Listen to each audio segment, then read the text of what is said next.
Hi, I'm Stacy Perrin, Director of Youth and Family Services at the Mental Health Association of Central Florida.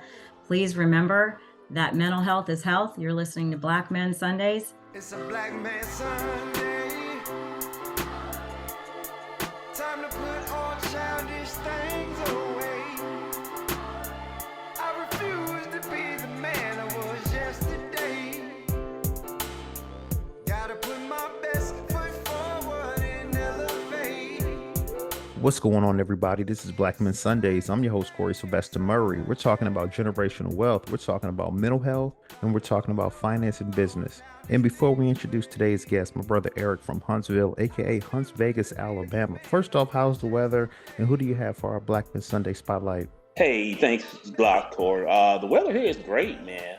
Well, it's not great. We've been under like a little freeze warning with a lot of ice and stuff, but now everything seems to have melted and everything. So, but today's spotlight, I'm gonna spotlight this guy.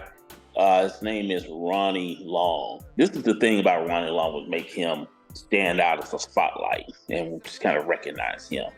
Okay, now after serving 44 years for rape and burglary that he did not commit, this 68-year-old Ronnie Long reached a settlement with the state of North Carolina for $25 million, the second largest wrongful conviction settlement in U.S. history. Now, Long was initially giving only an insulting $750,000 in compensation, but after filing a civil lawsuit, he was awarded an additional $25 million along with a formal apology.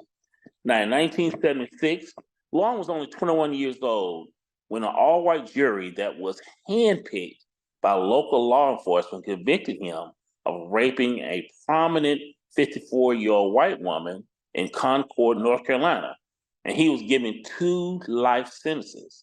Now, an appeals court finally overturned his conviction in 2020, citing jury tampering by the police chief and by false testimonies from both detectives that did the case. Now, the prosecution also proven his innocence, including a rape kit that collected 43 different fingerprints and the suspect's hair that did not match Long's. And also there was a semen sample that also disappeared from the evidence. Now, after his release, Long was eager to spend time with his family, including his wife, Ashley, who he married from prison in 2014. But sadly, both of Long's parents died before seeing him freed and exonerated from this American nightmare. His mother passed away just 30 days before his release. And, that was the biggest thing that he regret, that his mother went to the grave, not seeing her son free or being relieved from this dreadful conviction. That's my spotlight for today, Mr. Ronnie Long. Now back to you, Corey. Wow, man, that's great information, man. And one thing, we talk about generational wealth on Black Men Sundays. We talk about finance and business, but I feel like we don't really talk about mental health that often. We've Right. talked about it once. We had a licensed clinical social worker from Columbia University that spoke about it. And I felt like, when we're talking about this generational wealth, finance, and business, we don't talk about, like, we talk about generational wealth, right? But we don't talk about generational trauma, and we don't Mm-hmm. talk about the generational poverty. So what did I do? I said, okay, I answered my emails. That's what I tell people. And Eric from Huntsville, I appreciate that spotlight, my brother. Let me go and get to this guest because, when we talk about answering emails, sometimes you look at emails, you're like, okay, but you don't realize some people that when you answer those emails, you meet others. So who am I talking about? We're talking about Stacy Perrin, licensed clinical social worker, children and families, navigating various mental health diagnoses. She's also the director of the Mental Health Association of Central Florida, MHACF, Youth and Family Services Program. We're going to talk about all that, but let's run her credentials real quick. Even though I'm struggling to say, the school, she got her Bachelor of Science in Psychology from the University of Florida. She also has a bachelor's and a master's in social work from University of Central Florida. That's UCF in Orlando because, we're worldwide. So without further ado, Stacy Perrin, welcome to Black Men Sundays. How you doing? Hi, Corey. Thanks a lot. I'm doing great. I'm excited to be here to talk to you today. Definitely. And I'm excited to talk to you as well. We talk about generational wealth. We talk about generational poverty, but we don't talk enough about generational trauma. So how can generational trauma affect the creation of generational wealth? Oh, it just would affect it so profoundly in so many ways. But when you look at generational trauma and the mental health impact that that has on individuals, mental health is kind of the foundation and the building block for the trajectory of your life. So when you look at people families that have experienced generational trauma, the way that can impact their mental health, their social and emotional wellness, it's just profound. So I'm really glad that we can talk about that today. Yes, definitely. And, I'm just going to give you a couple alley-oops, kind of warm you up first. Sure. So, you started a pilot program January 8th, Youth and Families. Let's talk about that program, the impetus of it, and how it can affect our community. Yes, sure. So I'm very excited. I was actually hired to create this program. And what I did was I built a program based on my years of experience working with children and families, in large part families that had experienced generational trauma, a lot of children that had experienced all kinds of traumatic situations in their life.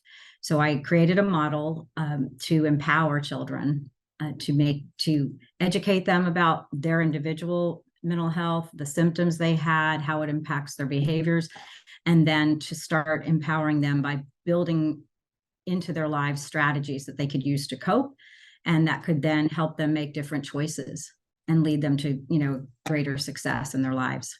No, that's great information. Yeah, and let's dive in a little deeper to that. Like, what age ranges are we talking about? We're talking about 6 to 17 are the ages, and it was interesting because initially we were going to call this the Adolescent and Family Program, but as soon as we started to get the word out into the community, we were hearing about children as young as 6 years old that really needed the services. And of course, how could we say no?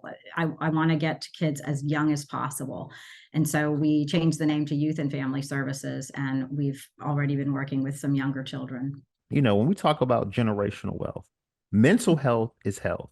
Absolutely. On Black Men Sundays, we have so many accountants, financial advisors. We're talking money, stocks, and bonds and all. But health is wealth, but mental health is wealth as well. Well, first of all, thank you so much for saying that. And we need to keep saying that over and over again, that mental health is health. It's as important, so making sure that your mental health is good and getting the help and the support and the diagnoses that you need for mental health is just as important as getting that annual checkup, getting your blood work, having your doctor listen to your breathing and listen to your heart.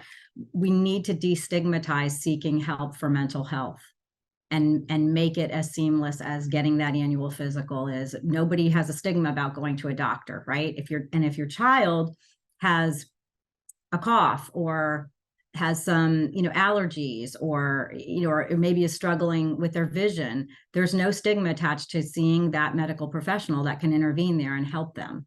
We want that to be the same thing with children that are struggling with any kind of social and emotional wellness or any kind of behavioral symptoms. Wow, great information. And I kind of want to take it a step further when we talk about mental health. Mhm. I feel like there's a stigma attached to it. Is I don't want us to be diagnosed. We've been generationally been doing this. If you feel a certain way, you do X, Y, Z. So what can we do to destigmatize the fear of diagnosis in mental health? Well, it's, knowledge is power. And I think we need to look at it that way. When you know what's going on with you, and there's always hope. And I think that's part of it too, is as we decrease stigma and as we increase information out there, I think, years and years ago, if a family member had someone that struggled with mental health, that was a person that was kind of cast out. That was an outsider. That was the person that nobody talked about, at family gatherings. They were separated from the community. We want to make sure that we create that knowledge that there is so much hope and there is so much help for mental health. And there's no reason for individuals that are struggling with a mental health diagnosis to be separated from their community. Speaking about that, because this is Black Men Sunday. So, with us as well, people want to know, okay, the financial side of it. What if I'm diagnosed, but I'm uninsured? I don't have the funds to pay for the medications. Like, what are you guys doing over at the MHACF to, help me out with the uninsured? I'm so glad you asked that question. So these are free services, first of all, free services for people that don't have insurance.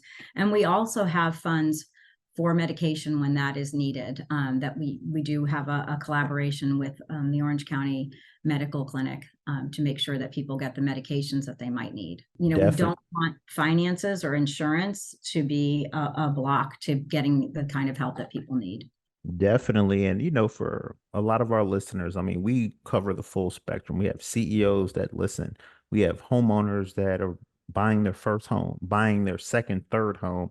But then we also have people up and coming that are, trying to figure it all out. So if I'm coming from an underserved community and I'm a little concerned about, getting a mental health checkup or just getting anything mental health involved, like what can you say to kind of ease my fears some? First of all, I think the best way to ease fear is to talk about the fact that this is something that is so common. There are so many people that struggle with different mental health diagnoses. You would not be the only one, and that the quicker that you can get that help, the quicker you can just begin healing and moving forward in your life and having the things that you want to have. So not letting that, those concerns about your mental health be a barrier to getting the help that you need. And I think too, just knowing as we create more information out there, with just knowing that there's so much hope, I think that's the most important thing. It's not a matter of you get a diagnosis and that's your lot in life and you just move on and you have to live with it. Through therapy, through different types of strategies, and sometimes even through medication, people live amazing lives and they go on to great success. Definitely. And let's backtrack a little bit because you're the director. Mhm. Where did that idea for you come from? First off, you started the program, the Youth and Families program January 8th. But going back even further, what inside of you said, I'm going to get a bachelor's and a master's in social work? Like, where did that come from? Well, first, I have this fascination with the science of behavior. And so I went and got that first degree in psychology. And, it was very interesting to me. And I learned so much, but I wanted that human side too, and which is what led me to social work. I've always had a passion for working with underserved communities. And I also wanted to look at the whole person, that whole individual, their family, their community. And that's what, the whole discipline of social work really teaches you. Okay, got you. Great information. To another level, I guess. I took the science and then I could apply it really, really well with what I learned from social work. No, that's great information. It's just, when I look at people's resumes, I always try to find some type of correlation. And I'm like, Mhm. a bachelor's and a master's in social work, bachelor's in psychology. So I just kind of wanted to ask that question. But let's talk a little bit about medical management because I feel like when we talk about mental health, one of the stigmas that I hear a lot of times is no, I don't want to take the medicine. It makes me feel bad, but I feel better when I don't have it. But then family members say otherwise. So let's talk about like the importance of medical management. So, not everyone needs medication to assist them with their mental health, but when it's needed, it can really make a huge difference. And the best analogy I can give that I give to clients is when you picture a person who truly needs medication, it would be like if you're just going to counseling without the medication and there's a need for medication, it's like pushing a car uphill because you're fighting gravity when you're pushing a car uphill. Well, you're fighting brain chemistry that could be better balanced when you're talking about therapy without medication when it's needed. And then adding the medication in would be more like pushing a car on a flat surface. So the therapy is always necessary. And that's the effort that comes from you in collaboration with a good therapist. But once that brain chemistry is addressed and that part is like, you're not fighting that anymore, then it's a smoother process.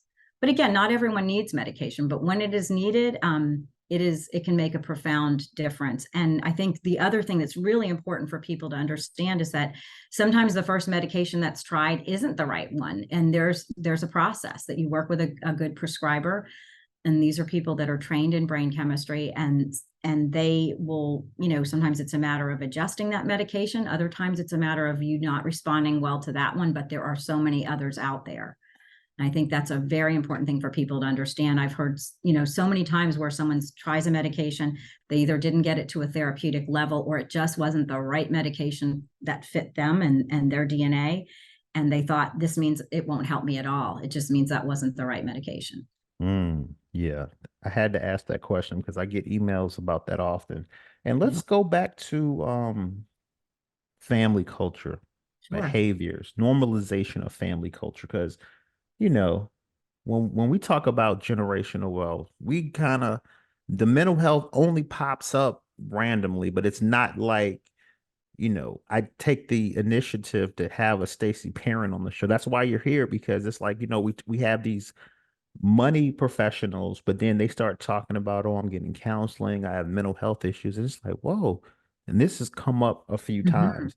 So when we're talking about mental health, Yeah. how can mental health honestly help navigate wealth? When your mental health is managed well, and when you're kind of functioning optimally, doesn't that kind of lead to functioning optimally in other areas of your life?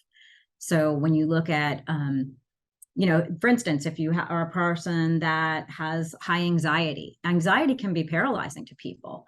And so if you're already feeling paralyzed, how do you take that first step in your career, or in your, or in your college plan?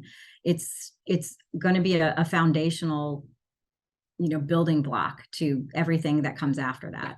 Definitely. And that kind of transitions to my next question, because when we talk about the normalization, sometimes there's a severe trauma history.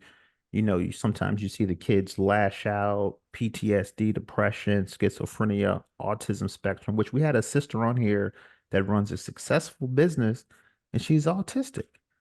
So my question for you is, like, when you have that family history, Mhm. how can that not hinder you, but as long as you're diagnosed, how can that help you sustain not only, your mental health, but how can that also help you if you're an entrepreneur? So, okay, getting back to when you were talking about family history and normalization of certain, I look at patterns and behavioral patterns, and I'll give you a really interesting example.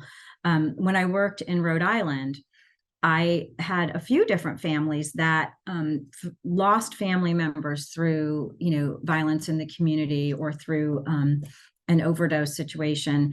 And it became kind of embedded in the family that leading up to the anniversary of a death kind of caused a shutdown. Children wouldn't go to school. Parents would struggle. They'd struggle in their jobs because they didn't have that access to really good therapy to work through the grief and loss issues. So then it became, I remember one time meeting with a mom, and she just said to me, well, you just have to understand, like, June is the anniversary of his cousin's death. So he just stops going to school in May, and then he can't really, get it back together until months down the line. And so then what happens? The school system puts in truancy.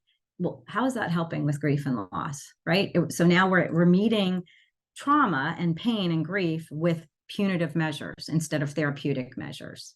So Mm. you can change behavior patterns when you meet someone where they are and you get them the support that they need. And then that informs those different choices that they can make that lead to success.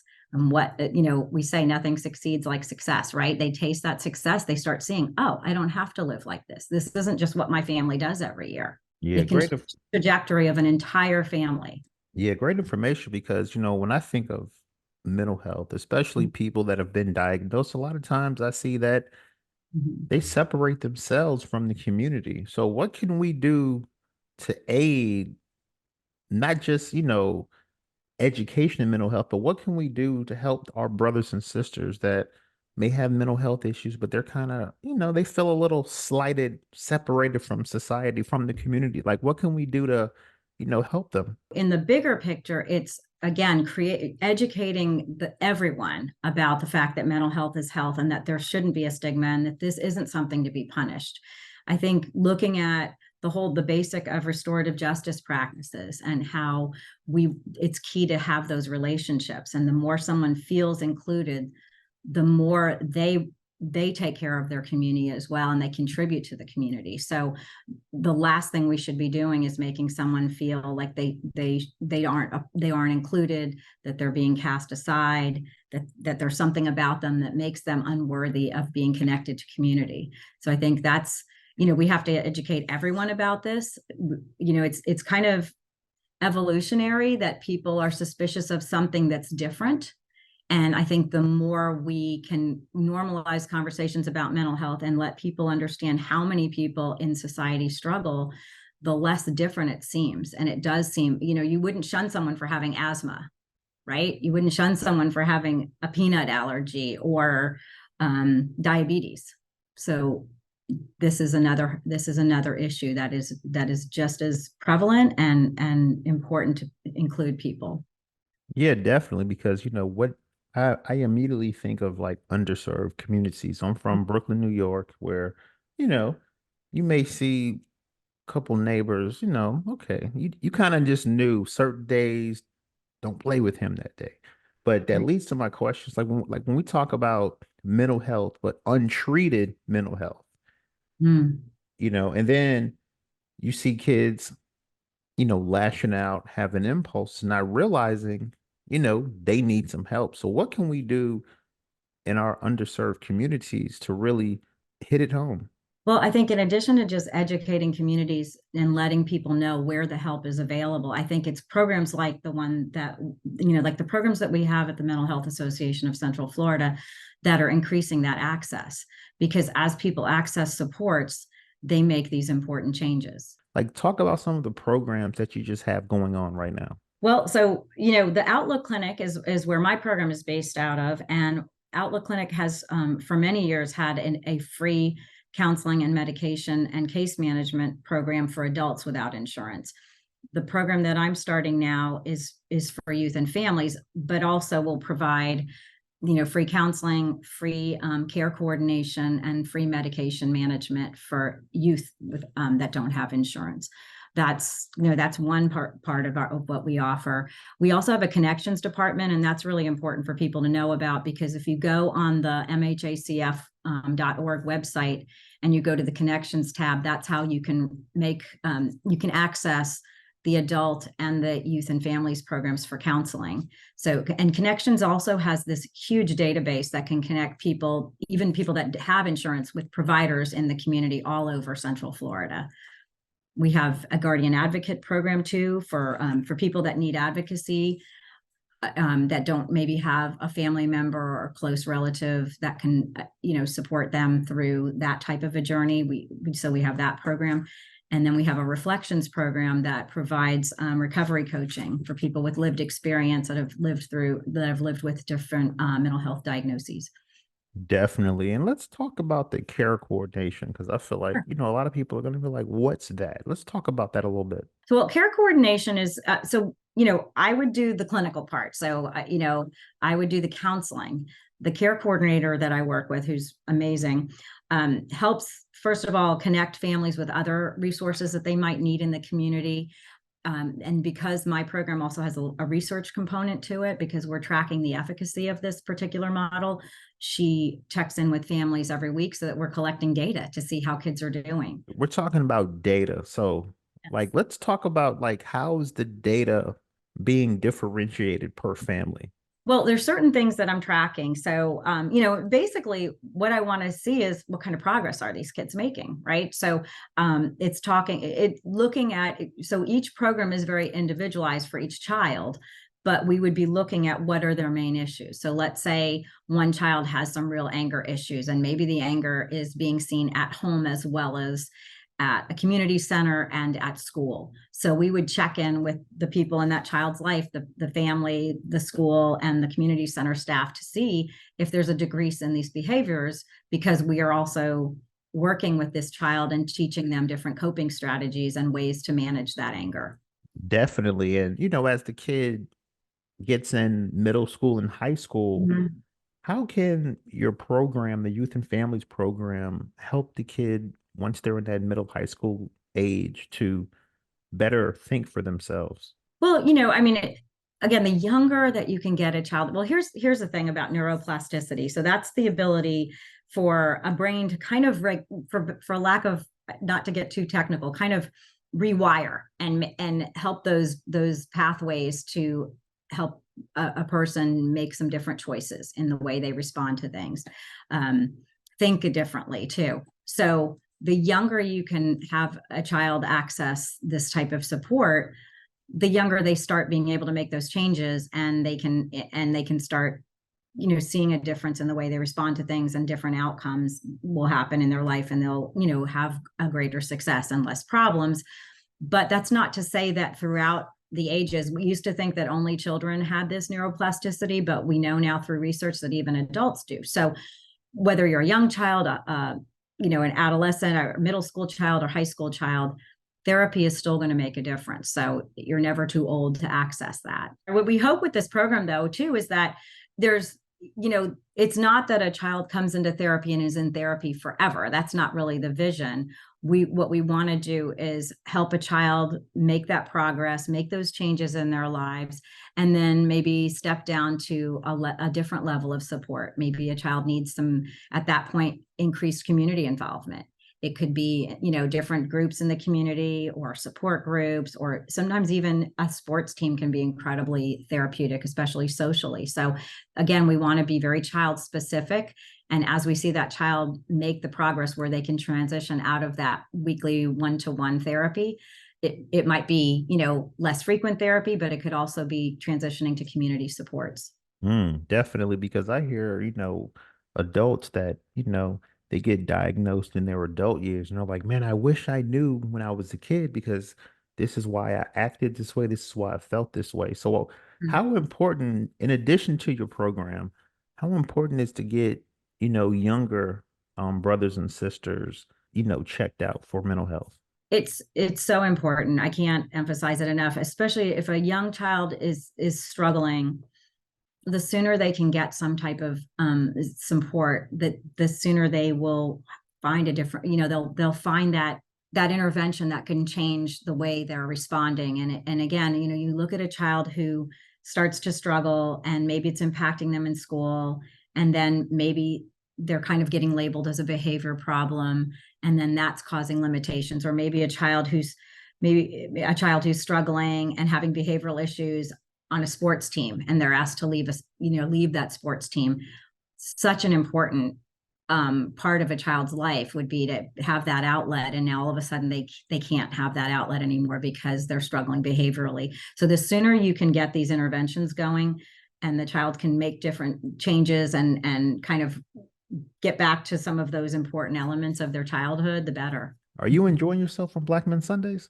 I am. This is great. I could talk about this stuff all day, though. I love this.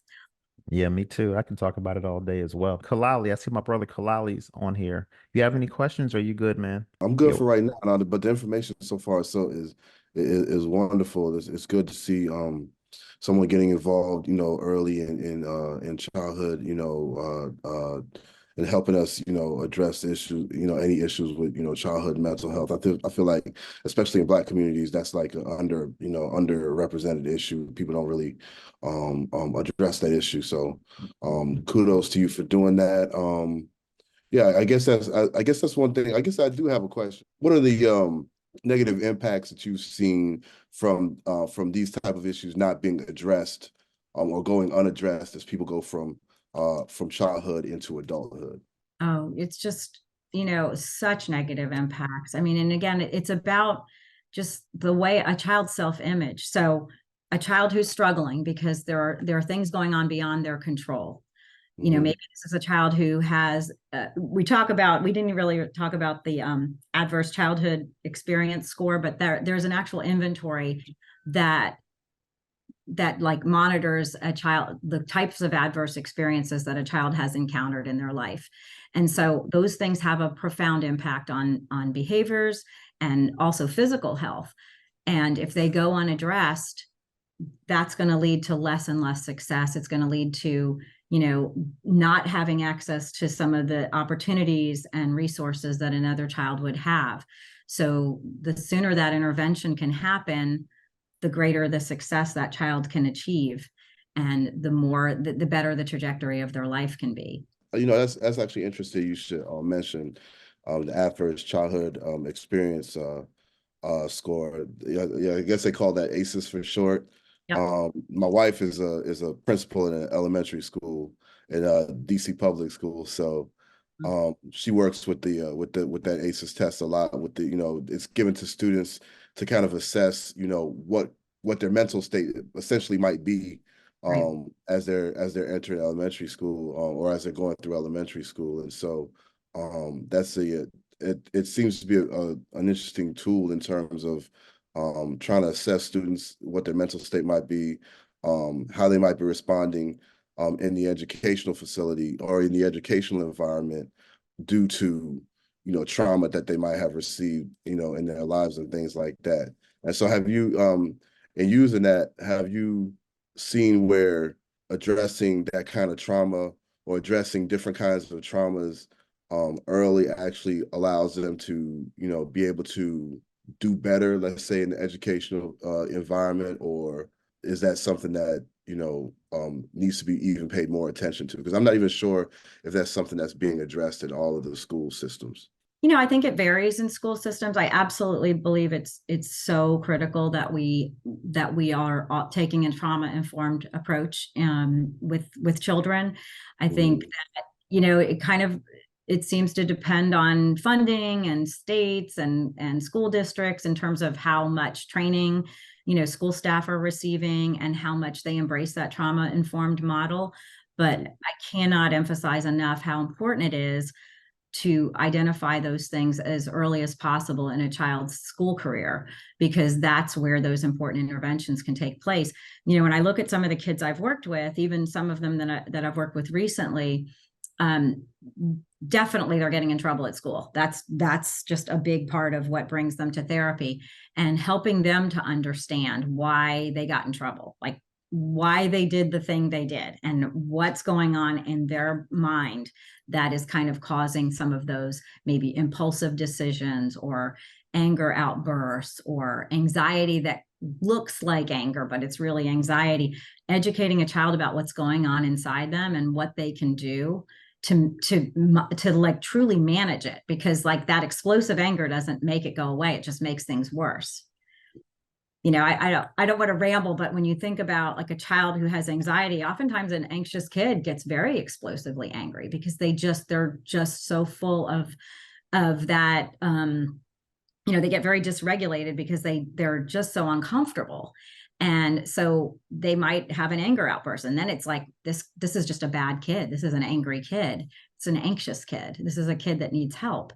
And it's amazing when you start empowering a child to understand what anxiety is and what it does to their body and what they can do in response to those feelings. And they start making different choices, how much better they feel about themselves. And then the more their confidence increases, the more their success increases, the more they're willing to try new things.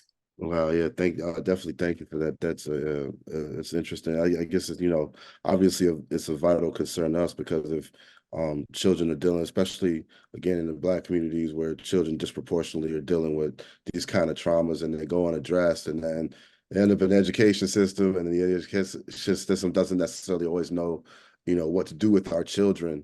And instead of assessing them in these ways, sometimes they get put into different categories and then are not able to continue or don't have great educational experiences. And of course, what we talk about on this show is generational wealth. But if you're not having good educational experiences, then how do you move into areas where you could actually access that, that knowledge that will allow you to, do well in society, and move forward and make more money. So again, like I said, I definitely applaud you for the work that you're doing. I think that it's something that is vitally needed in our communities and across the nation as a whole, and to continue to spread that knowledge and spread that therapy as well. So thank you, appreciate it. Now, I feel like it's an honor to be able to do this work. It's so important. And, I wish it could happen in a much bigger way, but I just feel like we've got to do what we can do Mhm. when we can do it, and I look so much too at how kids that have behavioral problems in school, so many times what happens is they just get in a more restrictive environment without those supports. And so then it's almost like they're removing them from access to not making good choices. But then once that restriction is lifted, there's no skill building. So we really need to have that more therapeutic and trauma informed approach with children everywhere. Yeah, definitely agree. Thank you. Stacy, before I let you go, what can we do in our community as leaders, as Black men, as, entrepreneurs, as brothers and sisters that are really, they're doing well for themselves, homeowners, maybe the first generation college students, graduates. What can we do? Because, I hear all the time, not a lot of Black men mentors, but when we talk about mental health, what can the community do to assist you guys? I think the biggest thing, and we've said it over and over, and we can't say it enough, is just do what you can with all the people that you encounter to put that message out there that mental health is health, and do everything you can to fight that stigma. And I think we need to, if we have to put it in a medical model and just say, you would never judge a person for getting help for their diabetes. You would never judge a person for getting help for their heart disease. We need to remove that shame from getting help for your mental health issues. Both of you being in leadership positions, and I'm sure you both encounter a lot of people in your day to day. The more that message can be on repeat, it's just kind of like ripples, when you talk about throwing a pebble and then the ripples go through the water, like that can make a huge difference. I just want to encourage people to reach out, go to the Mental Health Associate, mhacf.org website, go to Connections, and, get that access to these programs, because we're here for you. And it's just the more people that access, the more of a difference we can make. Definitely. Well, that wraps it up. Stacy Perrin, licensed clinical social worker, director of the Mental Health Association of Central Florida, MHACF, Youth and Family Services Program, started January 8th. Yes. Thanks for coming on Black Men Sundays. I appreciate all the gems you gave. I appreciate you for taking time out of your day to come on our show, and enjoy the rest of your week. You do the same. Thank you so much for having me. This has been a pleasure. It's a Black Man Sunday. Time to put all childish things